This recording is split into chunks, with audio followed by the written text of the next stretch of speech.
You wake up at 3 in the morning, staring at the ceiling while your mind races through the same calculations you have done 1,000 times before, wondering how you will make it through another month when the bills keep piling up and the bank account keeps shrinking, and you feel that familiar knot in your stomach that has become your constant companion, that deep sense of failure mixed with confusion because you have been faithful. You have tithed when you could barely afford it. You have prayed with tears streaming down your face. You have served in your church with everything you have. You have tried to live righteously and honor God in every decision. Yet here you are again, watching others around you prosper, while you struggle to keep your head above water. And the question that haunts you in those dark, early morning hours is the one you are almost afraid to ask out loud because it feels like it might reveal some terrible truth about yourself. Why does God not bless me financially when I have been so faithful to Him?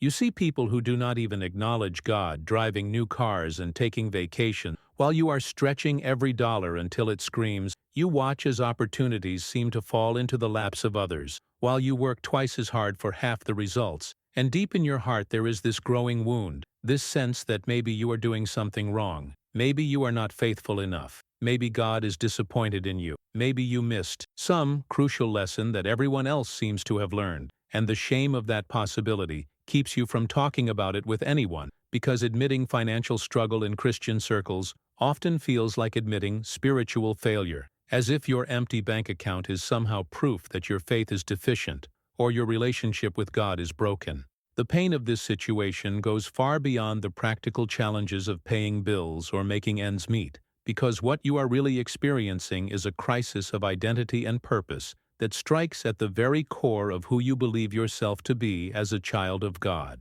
When you read scriptures about God blessing the work of your hands and providing for your needs, you feel a complicated mix of hope and despair, desperately wanting to believe those promises while your daily reality seems to contradict them at every turn. And you start to wonder if maybe those verses are not really meant for you, if perhaps you are somehow excluded from the abundance that others experience. If there is some invisible ceiling over your life that prevents the financial breakthrough you have been praying for year after year. You have listened to sermon after sermon about sowing and reaping, about faith and favor, about God opening the windows of heaven, and each time you leave church feeling that surge of hope, that conviction that this time things will be different, that your breakthrough is just around the corner, only to face the same financial struggles the very next day. The same stress, the same sense of treading water while slowly sinking, and, over time, that cycle of hope and disappointment has left you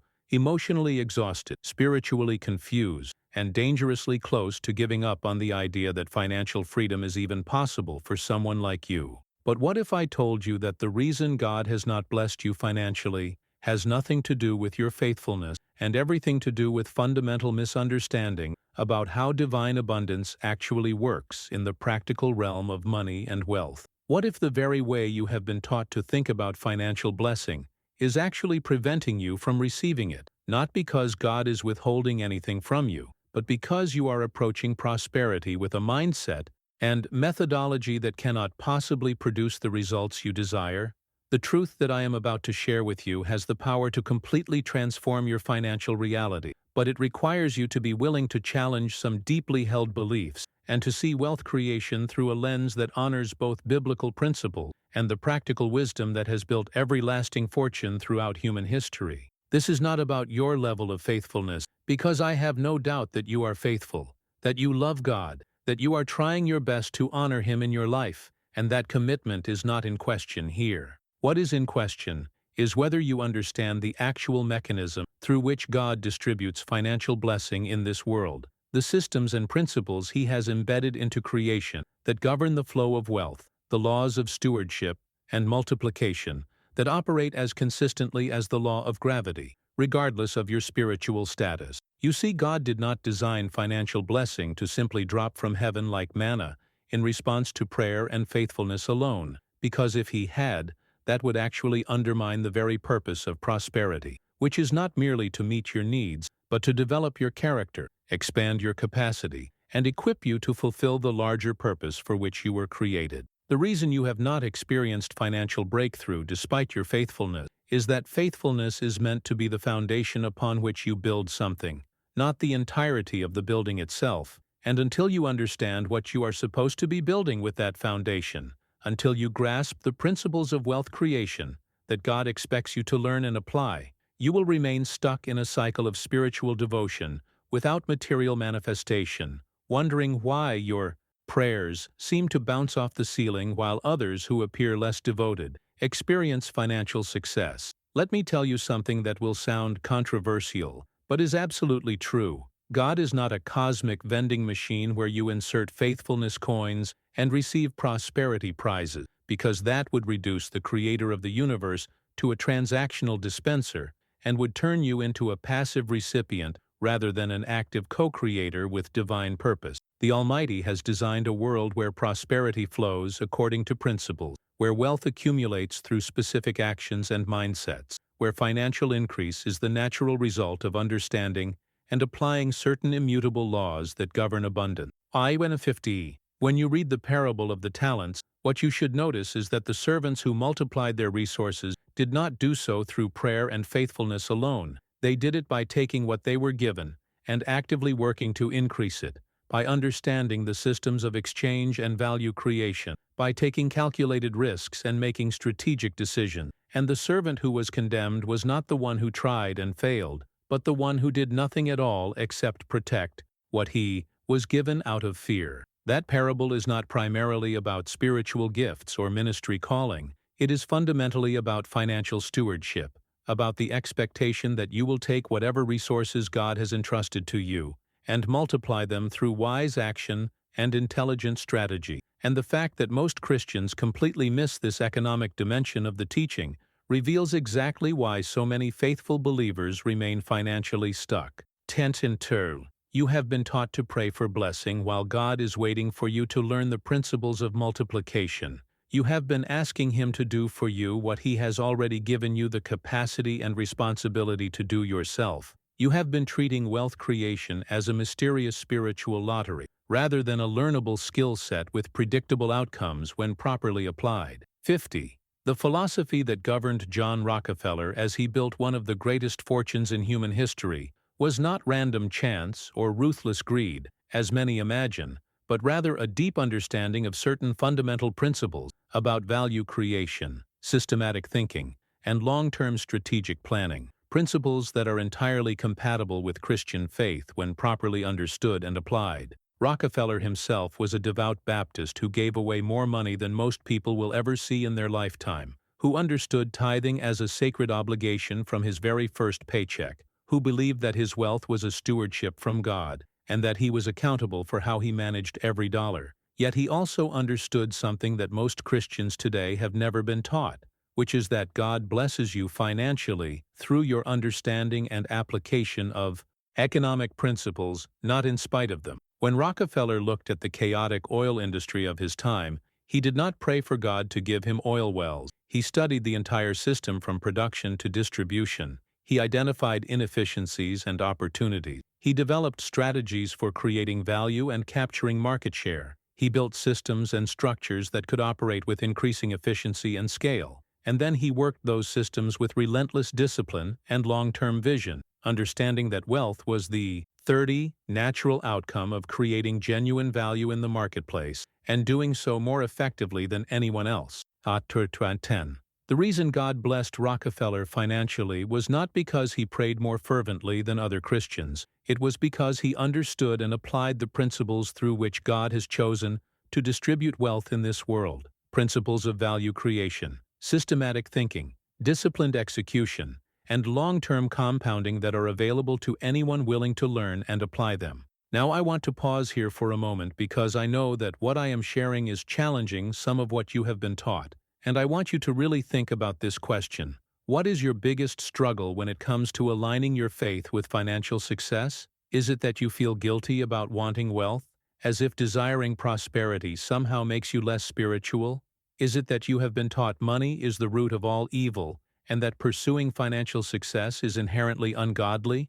Is it that you simply do not know where to start, or what steps to take to actually build wealth? Or is it something else entirely, some specific block or barrier that keeps you stuck no matter how hard you try? I want you to go down to the comments right now and share your answer using this simple format. My biggest struggle with faith and finances is blank, and I want to overcome this because blank. Tithe 10. This is not just about engagement. Although I do love hearing from you and learning what you are facing, this is actually part of your breakthrough process, because when you articulate your specific challenge, when you put it into words and share it openly, you are taking the first step toward transformation. You are bringing what has been hidden in shame into the light, where it can be addressed and healed. 50.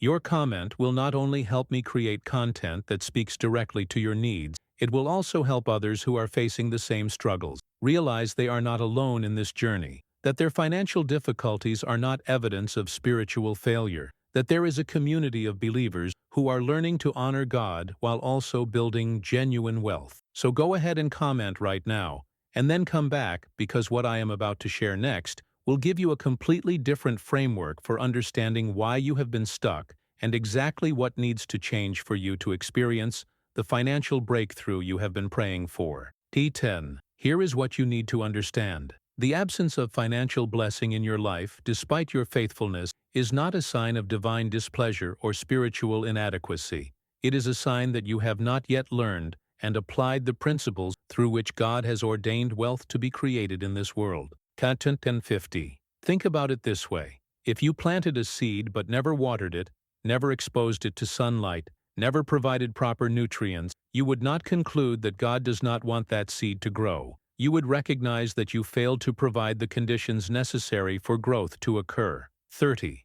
The same is true with financial prosperity, where God has established certain conditions and principles that must be met for wealth to grow, and no amount of prayer or faithfulness can substitute for the practical application of those principles, just as prayer cannot make a seed grow without water and sunlight. The problem is that most Christians have been taught a theology of prosperity that focuses exclusively on the spiritual elements while completely ignoring or even demonizing the practical element, creating this false dichotomy where you are either spiritual or strategic, either faithful or financially successful, either trusting God or taking practical action, when in reality biblical prosperity requires both dimensions working in harmony. 150. You cannot just pray and have money appear in your account any more than you can just pray and have food appear in your stomach. God designed a world where you must take practical action to obtain practical results, where you must plant and cultivate and harvest if you want to eat,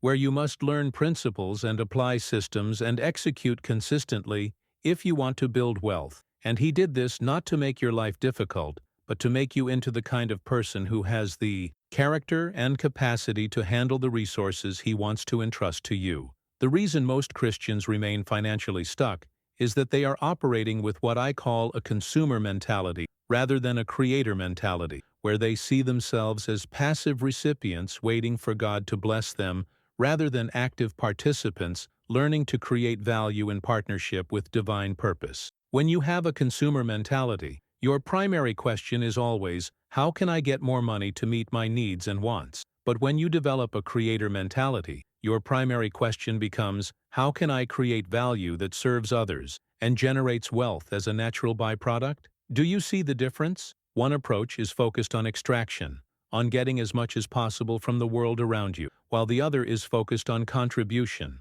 on giving as much value as possible to the world around you. And ironically, it is the second approach that actually generates lasting wealth, while the first keeps you perpetually struggling. Rockefeller understood this principle at a deep level, which is why he constantly asked himself how he could provide better oil at lower prices to more people, how he could create more efficient systems that reduced waste and increased value for everyone in the supply chain, how he could build an organization that served the genuine needs of the marketplace better than anyone else. And the wealth he accumulated was simply the natural consequence of creating enormous value for millions of people. When you shift from asking God to give you money to asking God to show you how you can create value that generates wealth, everything changes. Because now you are aligned with how abundance actually flows in the world. Now you are working with the principles God established rather than against them. Now you are positioning yourself to receive blessing through the channels God has created, rather than expecting Him to violate His own design just to accommodate your misunderstanding of how prosperity works. This brings us to one of the most important truths you need to grasp. Financial blessing is not primarily about receiving, it is about becoming, because God is far more interested in who you are becoming through the wealth-building process than He is in simply making you comfortable or meeting your immediate needs. When you look at every person in Scripture who experienced significant material prosperity, what you find is not that God randomly decided to bless them financially, but that they first developed certain qualities of character and capacity that made them suitable stewards of greater resources. 50. Abraham was already demonstrating faith and obedience before he became wealthy. Joseph developed integrity and administrative wisdom through years of hardship before he was given authority over Egypt's economy. David proved faithful in managing a few sheep before he was entrusted with an entire kingdom. Solomon asked for wisdom rather than wealth and received both because his priority revealed the character necessary to steward great resources responsibly. Do you see the pattern? God did not make these men wealthy because they were faithful in prayer alone. He made them wealthy because they developed the character, skills, and wisdom necessary to handle wealth in ways that would advance His purposes rather than corrupt their souls or damage their witness. The reason you have not been blessed financially despite your faithfulness may very well be that God is using your current financial pressure to develop in you the qualities you will need to handle the wealth He ultimately wants you to have. And if He gave you large resources now with your current mindset and skill set, it would actually harm you rather than help you, because you would not know how to manage it properly. You would make decisions based on emotion rather than wisdom. You would lack the systems and disciplines necessary to preserve and multiply what you receive. This is where most teaching on Christian prosperity goes completely wrong, because it presents financial blessing as an end in itself, rather than as a tool for a larger purpose, making wealth the goal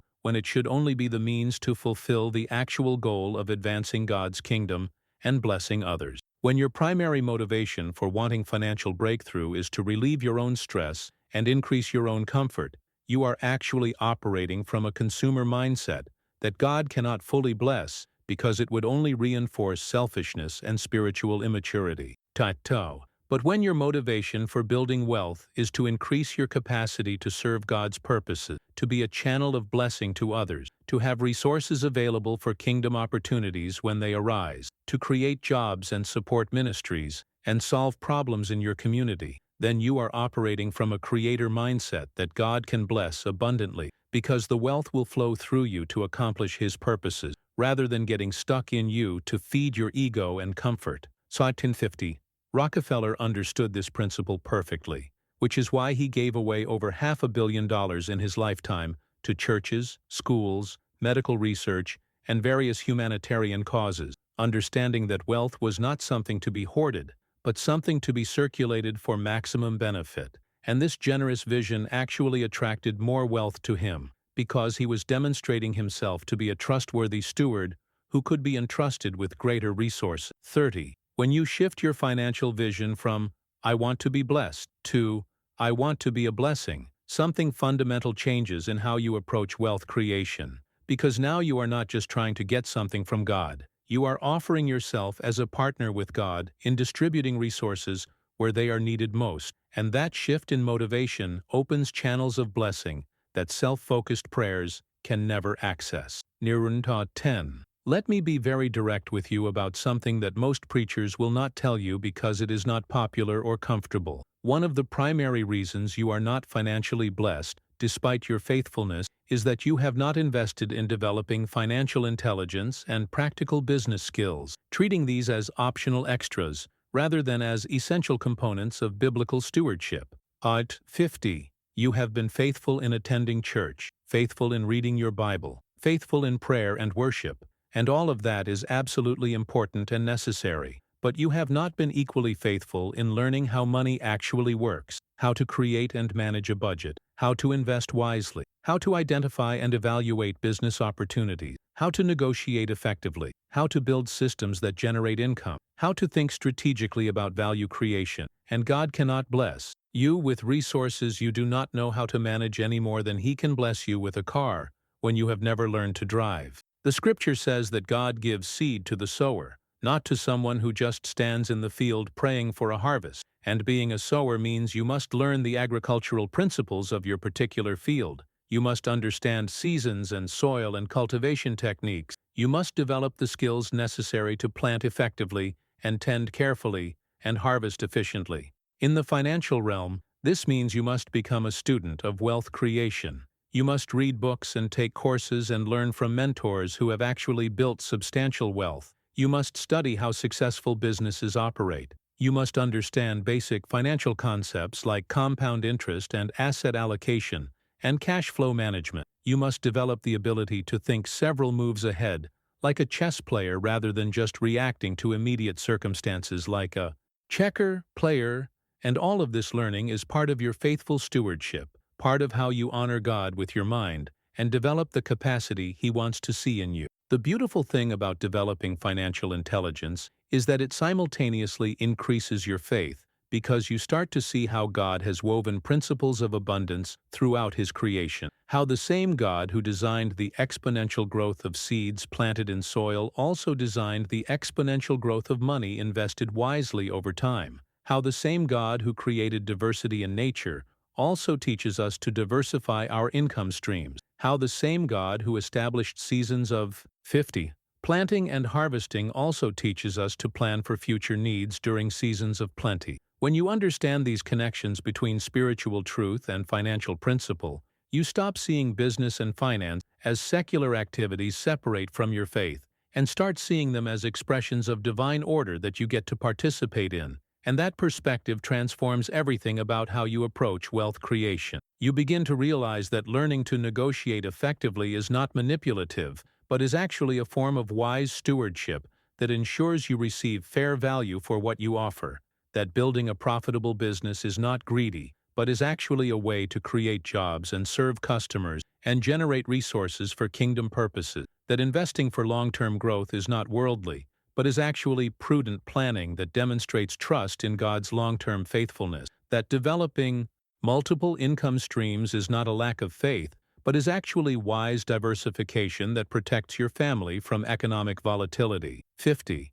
Every principle that creates lasting wealth in the practical realm has a corresponding spiritual principle, and when you learn to see these connections and honor both dimensions simultaneously, you position yourself for the kind of prosperity that is both substantial and sustainable, that glorifies God rather than inflates your ego, that blesses others as much as it blesses you. Another crucial reason you have not experienced financial breakthrough is that you are likely operating from a mindset of scarcity rather than abundance, constantly focused on what you lack rather than on what you could create, thinking in terms of limitations rather than possibilities, seeing obstacles rather than opportunities. This scarcity mindset is often reinforced by well-meaning but misguided religious teaching that suggests poverty is somehow more spiritual than prosperity, that struggling financially demonstrates humility, while success reveals pride, that wanting wealth is inherently selfish, and that true believers should be content with barely getting by.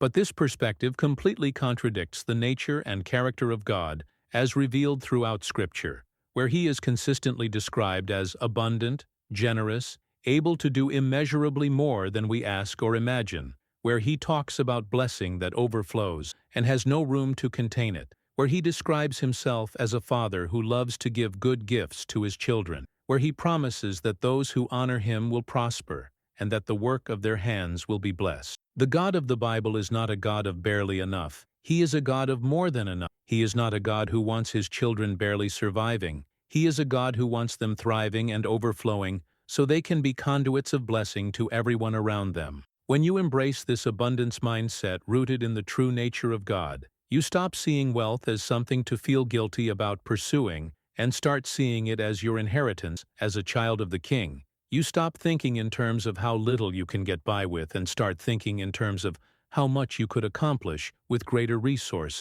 You stop asking, "What if I fail?" and start asking, "What if I succeed beyond my wildest dreams?" and finally have the capacity to make the impact I have always wanted to make. This abundance mindset that I am describing is not about positive thinking, divorced from reality or some kind of name it and claim it theology. It is about seeing reality the way God sees it, recognizing that He has placed more than enough resources in this world for everyone to prosper, that poverty and lack are not His will, but are the result of human systems that distribute resources unjustly, and human ignorance that fails to utilize resources effectively, that you getting wealthy does not take anything away from anyone else, but actually creates more wealth for everyone when done through genuine value creation. 10.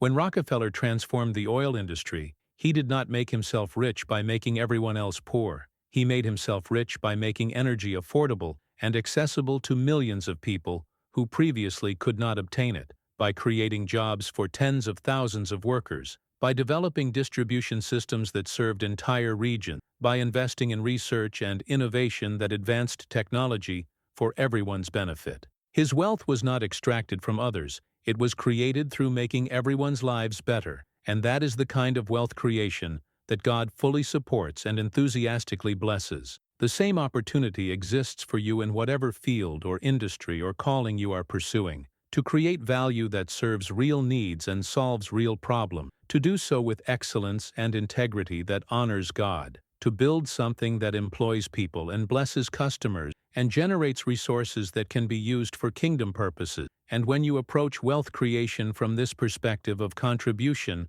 rather than extraction, you align yourself with the abundance of God and position yourself to receive blessing that flows naturally from the value you create. Now let me address something that is probably creating significant internal conflict as you hear what I am sharing, because part of you is getting excited about the possibility of financial breakthrough while another part of you is feeling guilty about that excitement, as if wanting to be wealthy somehow makes you less spiritual or reveals that your motives are impure. Hakein 50. This internal conflict is one of the most damaging aspects of bad prosperity theology, because it keeps you trapped between desire and guilt, between faith and fear, never able to fully pursue wealth because you are afraid it might corrupt you, never able to fully release the desire for wealth because deep down you know God has placed it in your heart for a reason. The truth is that God cares far more about why you want wealth than whether you want wealth, because the desire for resources is not inherently good or bad. It is morally neutral, and everything depends on what you intend to do with those resources once you obtain them. If you want wealth primarily so you can live a life of luxury and self-indulgence, so you can impress others with your status and possessions, so you can feel superior to those who have less, then yes, that desire is corrupt and God cannot bless it without harming your soul and damaging your witness. But if you want wealth so you can be free from the constant stress of financial pressure that distracts you from your real calling, so you can be generous in ways that make a tangible difference in people's lives, so you can support ministries and causes that advance God's kingdom, so you can create opportunities for others through business ventures that serve genuine needs, so you can leave an inheritance that blesses multiple generations of your family, then that desire is holy and good, and something God wants to fulfill, because it aligns with His purposes for blessing you in the first place. The key to resolving this internal conflict is to get very clear about your why,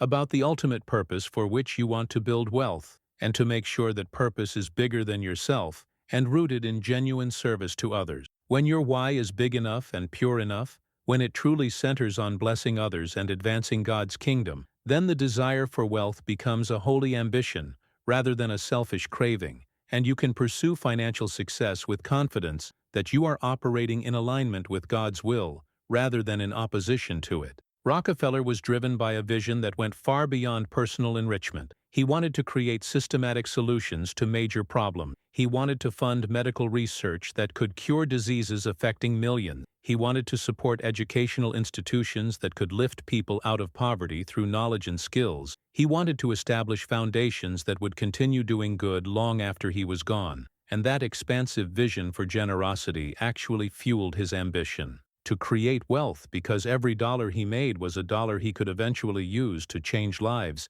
and transform communities. You need that same kind of expansive vision for your wealth, not just, I want to pay my bills and take nice vacations, but I want to have resources available when God shows me opportunities to make a significant impact. I want to be in a position to say yes immediately when someone needs help, rather than having to say, I wish I could help, but I cannot afford it right now. I want to build businesses that create jobs in my community and demonstrate that Christian values and commercial success are completely compatible. I want to fund kingdom projects that are struggling for lack of resources. I want my life to be a testimony that God truly does bless faithful stewards who honor Him with their wealth. I want my children and grandchildren to inherit both resources and wisdom so they can continue the legacy of faithful stewardship and generous service. Here is another critical truth that you must embrace if you want to break through your current financial ceiling. Wealth building requires a long-term perspective that most people simply do not have, where you are willing to make strategic decisions today that may not pay off for years or even decades, where you value compound growth over immediate gratification, where you think in terms of building systems and assets rather than just earning paychecks and paying bills. Most people live in a perpetual state of financial short-term thinking, where every decision is driven by immediate needs and wants, where they spend everything they make and sometimes more, where they never invest in their future because they are too focused on surviving the present, and then they wonder why they never get ahead financially despite working hard year after year. 50. But wealth is never built through short-term thinking. It is always built through long-term discipline and strategic patience, through understanding that the decisions you make today determine your financial reality 5 or 10 or 20 years from now, through being willing to sacrifice immediate comfort for future freedom, through delayed gratification that most people are simply unwilling to practice. Rockefeller built his fortune not through quick schemes or lucky breaks, but through decades of disciplined execution of a long-term strategy, constantly reinvesting profits back into the business to fuel growth, acquiring assets at fair prices, and holding them for appreciation, developing organizational systems that would function effectively long after he stepped away, thinking always in terms of what would create lasting value rather than what would generate immediate income. That long-term perspective allowed him to weather economic downturns that destroyed other businessmen, to make investments that seemed risky in the moment but proved brilliant over time, to build something that would endure and multiply for generations rather than something that would peak and fade within a few years. But in 50, you need to develop that same kind of long-term perspective in your financial decisions, where you are not just thinking about next month or even next year, but about the next decade and beyond, where you are willing to invest in your education and skill development even when it requires sacrifice now, where you start building assets that will appreciate and generate income over time rather than just buying liabilities that depreciate and drain your resources, where you create systems for your finances that will serve you automatically rather than requiring constant attention and effort, where you plant trees under whose shade you may never sit, because you are thinking about what you are creating for your children and their children. This long-term thinking is actually an expression of faith, because it demonstrates that you trust God will be faithful over the long haul, that you believe your future is secure in His hands, that you are willing to make present sacrifices because you are confident about future blessings, and that kind of faith is exactly what God looks for when deciding who He can trust with greater resources. So 1050. When you start thinking and planning in 10-year increments rather than month to month, when you develop the discipline to consistently save and invest a portion of every dollar you receive, when you focus on building income-producing assets that will eventually provide financial freedom, when you invest in developing high-value skills that will increase your earning potential over time, you are positioning yourself for exponential growth that simply cannot happen when you are stuck in short-term survival mode. The difference between where you are financially today and where you could be 10 years from now is largely determined by whether you embrace this long-term perspective or continue operating in short-term thinking. And I am telling you with absolute certainty that if you will commit to thinking and acting with a 10-year horizon, your financial reality will transform in ways that will amaze you. Let me share with you one more fundamental principle that explains why you have not been financially blessed despite your faithfulness. And it may be the most important principle of all. God blesses you financially through your service to others, not in spite of it, which means the path to greater wealth is actually through greater service, through finding ways to solve bigger problems for more people with increasing effectiveness. Conte 50 TARS. This is the principle of value creation that I mentioned earlier, but it deserves much deeper exploration, because it is the key that unlocks lasting prosperity. 30. When you look at anyone who has built significant wealth legitimately, what you find is someone who figured out how to serve large numbers of people in ways they valued enough to pay for, whether that was providing products they needed, delivering services they wanted, creating entertainment they enjoyed, or offering information that improved their lives. The amount of wealth they accumulated was directly proportional to the amount of value they created multiplied by the number of people they served, which is why someone who serves a few people with limited value remains poor while someone who serves millions of people with significant value becomes wealthy. This is not greed or exploitation. This is simply the natural economic expression of service at scale, where the marketplace rewards value creation with corresponding financial compensation. When you grasp this principle, you realize that the question you should be asking is not, "How can I make more money?" but rather, "How can I create more value for more people?" Because when you solve that second equation correctly, the first question answers itself automatically. This service-oriented approach to wealth creation is completely aligned with Christian values, because Jesus himself said that whoever wants to be great must become a servant, that the greatest in the kingdom is the one who serves others most effectively, that you should use your talents and resources to benefit those around you, rather than hoarding them selfishly. The error that many Christians make is thinking that this teaching about service applies only to ministry contexts and not to business or financial contexts, when in reality running a successful business is one of the most powerful forms of service available to you, where you can bless customers with products or services that genuinely improve their lives, where you can bless employees with jobs that provide for their families and opportunities for growth, where you can bless suppliers and partners through fair dealing and reliable relationships, where you can bless your community through taxes and philanthropy and economic development, and where you can bless kingdom work through your generous giving from the profits generated. When Rockefeller provided affordable kerosene that allowed ordinary families to have light in their homes after dark, he was serving them in a tangible way that improved their quality of life, and the wealth he received was simply the accumulated gratitude of millions of people whose lives were made better by his product. That is how wealth is supposed to work in God's economy, not as extraction or exploitation but as fair exchange of value, where everyone involved is better off after the transaction than they were before it, and the person who creates the most value naturally receives the most wealth, because they have genuinely earned it through service that blessed countless others. So if you want to break through your current financial ceiling, if you want to finally experience the prosperity that has eluded you despite your faithfulness, you need to stop thinking about how to get more, and start thinking about how to give more, how to serve more people more effectively, how to solve bigger problems with greater excellence, how to create value that people will gladly pay for because it genuinely improves their lives. This might mean starting a business that addresses a real need you have identified in your community. It might mean developing a skill that is in high demand and offering your services professionally. It might mean creating content or products that educate or entertain or inspire people in ways they find valuable. It might mean identifying inefficiencies in your current employment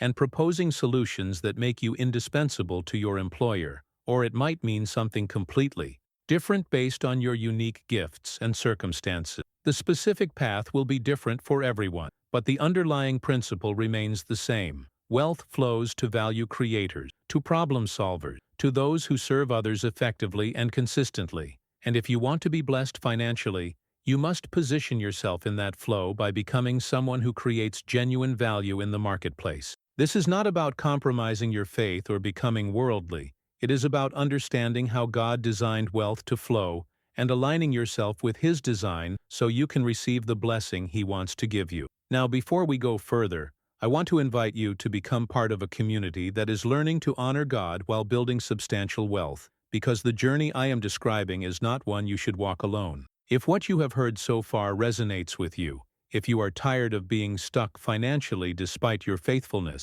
if you are ready to learn the principles and develop the skills that will position you for breakthrough, then I want you to subscribe to this channel right now and hit that notification bell so you never miss new content that will continue your financial education and spiritual growth. This is not just about watching videos. This is about joining a movement of believers who are rejecting poverty theology and embracing biblical prosperity, who are learning to think differently about money and to act strategically in building wealth, who are supporting and encouraging each other as we all grow in financial wisdom and faithful stewardship.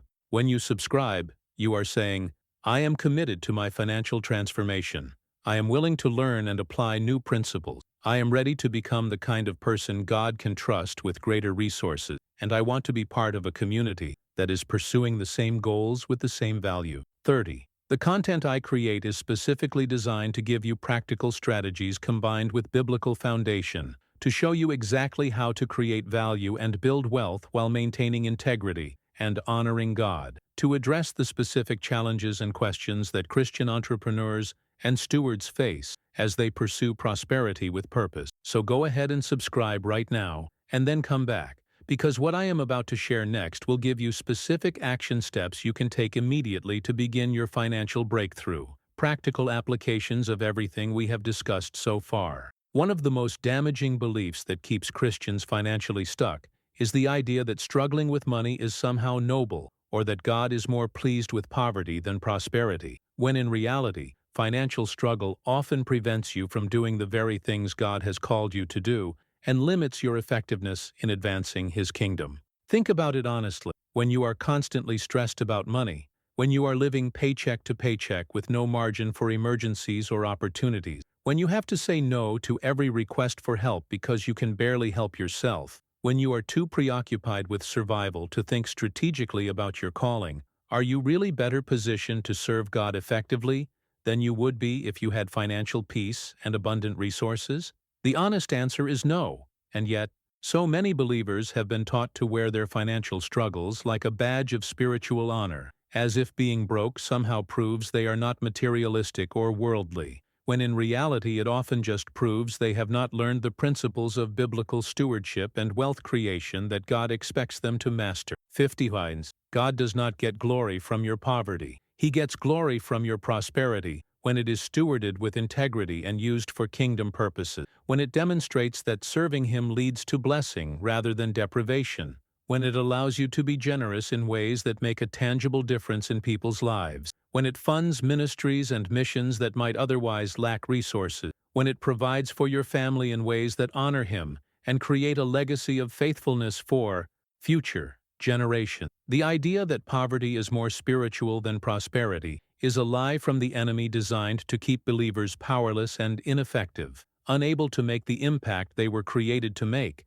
because they lack the resources necessary to act on the opportunities God brings their way. Chapter 10. What you need to understand is that money is morally neutral. It is not inherently good or evil. It is simply a tool that amplifies whatever is already in your heart, so that a greedy person with money becomes more greedy, while a generous person with money becomes more generous. A selfish person with money becomes more selfish, while a service-oriented person with money becomes more able to serve. A foolish person with money becomes more foolish, while a wise person with money becomes more effective in applying wisdom. The issue is never the money itself. The issue is always the character and values of the person who possesses the money, which is exactly why God is so concerned with who you are becoming through the wealth-building process, rather than just whether you acquire wealth. 31. This is why He often allows financial pressure in your life, not because He wants you to stay poor, but because He is using that pressure to refine your character,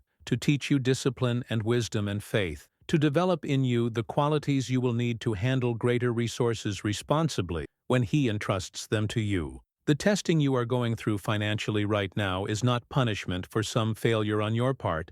It is preparation for the promotion God has planned for you. It is the training ground where you learn the lessons that will make you a faithful steward of the wealth He intends to give you. And how you respond to this season of pressure will largely determine how quickly you move into the season of plenty that He has already prepared for you. If you respond with bitterness and resentment, blaming God for your lack and questioning His goodness, you will likely remain stuck, because that attitude reveals you are not ready for more responsibility. But if you respond with faithfulness and diligence, learning everything you can about wealth creation and applying it with integrity and trust, you are positioning yourself for breakthrough, because that attitude reveals you are becoming the kind of person who can be trusted with greater resources. The practical application of everything I have shared with you today comes down to a fundamental shift in how you think about and approach your finances, moving from a position of passive, waiting for God to bless you,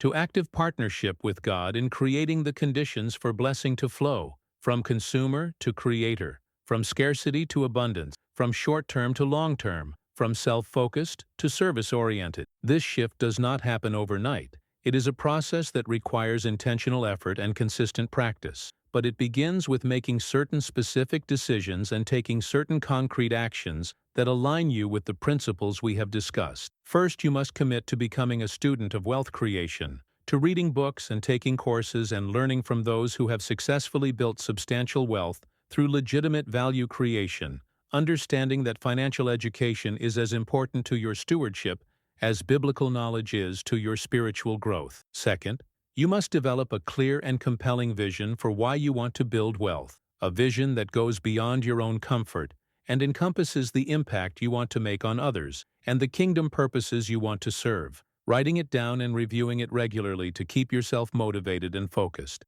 And third, you must create a detailed plan for how you will build wealth based on your unique gifts and circumstances, identifying specific ways you can create value and serve others in the marketplace, setting measurable goals with realistic timelines, and developing the systems and habits that will allow you to execute that plan consistently over time. 55. Fourth, you must be willing to make short-term sacrifices for long-term gain, whether that means living below your means so you can save and invest, investing in your education and skill development even when it is uncomfortable, or taking calculated risks to pursue opportunities that could significantly increase your income and impact. These four commitments form the foundation of a wealth-building strategy that honors God and creates lasting prosperity, but they require follow-through to be effective. They require you to actually do the work, rather than just thinking about doing the work or wishing things were different. You cannot just watch videos about financial success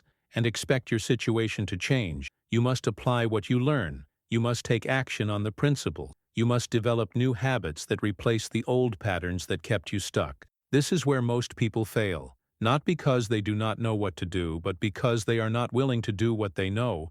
They want the results without the effort, the harvest without the planting and cultivating, the wealth without the learning and working and serving that creates wealth. But you cannot have it both ways. You cannot expect God to bless you with resources when you are unwilling to develop the capacity to manage those resources properly. You cannot expect breakthrough when you continue the same thinking and behaviors that created your current situation. Real transformation requires real change, not just in what you believe, but in what you do, not just in your theology, but in your daily actions and decisions. And if you are not willing to change, then you have no right to complain about your circumstances staying the same. I am being direct with you because I care about your success, because I want to see you experience the financial breakthrough you have been praying for, because I know that the principles I am sharing actually work when applied consistently with faith and integrity. But I also know that you are the only one who can decide to apply them. I cannot do it for you, and neither can God. He has given you everything you need to succeed. And now the question is whether you will use what you have been given or continue making excuses for why you are stuck. Let me give you one final principle that ties everything together and provides the ultimate key to financial breakthrough. You must learn to see money not as a scarce resource to be anxiously protected, but as an abundant flow to be faithfully stewarded and generously shared, understanding that the more you circulate wealth through wise giving, the more wealth flows back to you through unexpected channels and opportunity. This is the paradox of biblical prosperity, where giving actually increases rather than decreases your resources, where generosity creates capacity for greater blessing, where stewarding what you have faithfully attracts more for you to steward. Rockefeller understood this principle perfectly, which is why he gave away such enormous sums throughout his life, understanding that generosity was not just a moral obligation, but was actually a strategic component of wealth creation, that demonstrating yourself to be a faithful steward of resources naturally attracted more resources to manage. When you hold tightly to what you have out of fear that you will not have enough, you actually block the flow of abundance that could come to you. You signal to God that you are operating from scarcity rather than faith. You demonstrate that you see yourself as the source of your provision rather than seeing Him as the source, and that misplaced faith prevents Him from blessing you the way He wants to, because the blessing would only reinforce your false sense of control. But when you give generously, even when it is uncomfortable, when you release what you have with trust that God will provide what you need, when you use your resources to bless others rather than hoarding them for yourself, you signal faith in His provision and demonstrate the kind of stewardship He can bless abundantly, because the resources will flow through you rather than getting stuck in you. 50. This principle of generous circulation applies not only to charitable giving, but to all your financial dealings, where you pay people fairly for their work, where you invest in quality rather than always choosing the cheapest option, where you create value for others rather than trying to extract maximum benefit for yourself, where you think in terms of collaboration and mutual benefit rather than competition and winning at others' expense. The reason God has not blessed you financially despite your faithfulness may ultimately come down to this: you have been faithful in certain spiritual disciplines, but not faithful in developing financial wisdom and taking the practical actions necessary to create wealth. You have been praying for blessing while ignoring the principles through which blessing flows. You have been waiting for God to do something He has already equipped and empowered you to do yourself. You have been treating wealth creation as a spiritual lottery rather than as a learnable skill set with predictable outcomes. But today can be the day everything changes. Today can be the moment when you decide to stop waiting and start building, to stop hoping and start doing, to stop being a passive recipient and start being an active creator, to stop making excuses and start making progress. The principles I have shared with you are not theory. They are proven truth that has created every lasting fortune throughout history. They are the same principles that Rockefeller applied to build unprecedented wealth while maintaining his faith and generosity. They are the same principles that successful Christian entrepreneurs apply today to build businesses that honor God while generating substantial profits, and they are available to you right now if you will simply commit to learning and applying them with the same dedication you apply to your spiritual growth. Your financial breakthrough is not some mysterious gift that might or might not come. It is the natural result of aligning yourself with how God designed wealth to flow, of developing the character and capacity He wants to see in you, of creating value and serving others with excellence and integrity, of thinking long-term and acting strategically rather than thinking short-term and acting reactively, of being generous with what you have while faithfully working to increase what you have to be generous with. I want to close with this encouragement. God has not forgotten you. He has not abandoned you. He is not punishing you by withholding financial blessing. He is simply waiting for you to become the person who can receive and steward the blessing He has already prepared for you. And every moment of financial pressure you have experienced has been developing in you the qualities and capacities you will need to handle the wealth He intends to entrust to you. The testing is not permanent. It is preparation. The struggle is not your destination. It is your training ground. The lack you experience now is creating in you an appreciation for abundance and a commitment to stewardship that will serve you for the rest of your life. But you must respond to this season correctly. You must learn what God is teaching you through it. You must develop the wisdom and discipline and faith that will position you for promotion when the time is right. And that time could be sooner than you think if you will commit today to becoming a student of wealth creation, to developing a service-oriented mindset, to thinking long-term and acting strategically, to being generous even in your current circumstances, to creating value in the marketplace rather than just consuming value, to partnering with God in building something significant rather than waiting for Him to drop blessing in your lap without any effort on your part. The financial breakthrough you have been praying for is absolutely possible. It is within your reach. It is part of God's plan for your life, but it will require you to change how you think and what you do, to embrace new principles and develop new skills, to be patient with the process while being diligent in the work, to trust God's timing while maximizing your effort, and to never give up even when progress seems slow, because compound growth always appears slow until suddenly it becomes exponential and everything changes all at once. Your time is coming. Your season is approaching. Your breakthrough is on the horizon, but you must do your part to prepare for it and position yourself to receive it when it arrives. And I am confident that if you apply what you have learned today, with faith and consistency. You will look back on this moment as the turning point when everything began to shift in your financial life, when you stopped being a victim of circumstances and became a creator of your destiny, when you stopped waiting for blessing and started building the conditions that attract blessing naturally and abundantly. May God give you the wisdom to understand these principles, the faith to believe they will work for you, the discipline to apply them consistently, and the grace to use the wealth they generate in ways that honor Him and bless countless others. Now go forth and build the prosperous future He has always intended for you to have.